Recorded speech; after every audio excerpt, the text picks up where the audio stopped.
এখন তো চলে গিয়েছে শীতকাল, এখন বসন্তকাল। শীতকালে কিন্তু অনেকে সানস্ক্রিন ইউজ না করে অলরেডি স্কিন অনেক ড্যামেজ করেছে, মনে করে যে শীতকালে কিন্তু সানস্ক্রিন লাগবে না।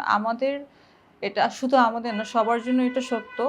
সানস্ক্রিন এমন একটা জিনিস, গ্রীষ্ম, বর্ষা, শরৎ, হেমন্ত, শীত, বসন্ত সানস্ক্রিন আপনার লাগবেই। গরমকালে আরও বেশি লাগবে। তো গরমকালে সূর্যের যে তীব্রতাটা বেশি থাকে, এই জন্য সিউডেলের যে ডিপিগমেন্ট SPF 60+ আছে, ওটা আপনাকে বেশি প্রোটেকশন দিবে। তো যত বেশি কভার করতে পারবেন ততই ভালো।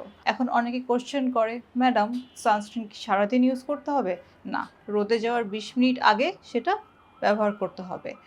এখন ঘরে বসে আছি, যেমন আমি চেম্বারে বসে আছি, কিন্তু এখান থেকে একটা সানলাইট আসছে, তো অবশ্যই ঘরে সানস্ক্রিন ইউজ করতে হবে। সুতরাং একদম ক্লিয়ার করে বলে দিই, ঘরে থাকলে সানস্ক্রিন ইউজ করতে হবে। যদি জানলা দিয়ে রোদ আসে, চুলা যাওয়ার আগে ইউজ করতে হবে। বেকিংয়ের সময় ওভেন, মাইক্রোওয়েভ ওগুলোর সামনে ইউজ করতে হবে। ল্যাপটপের সামনে ইউজ করতে হবে। আর অবশ্যই রোদে যাওয়ার আগে ইউজ করতে হবে সানস্ক্রিন। সানস্ক্রিন ব্যবহার করার কোনো বয়স নেই।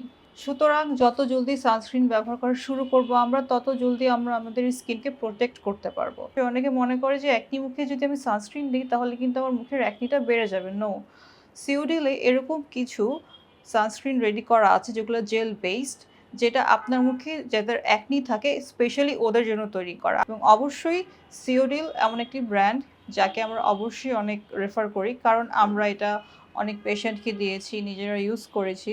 এটা খুবই ভালো। অবশ্যই এই ব্র্যান্ডে ডক্টর হিসেবে আমার সম্পূর্ণ আস্থা আছে।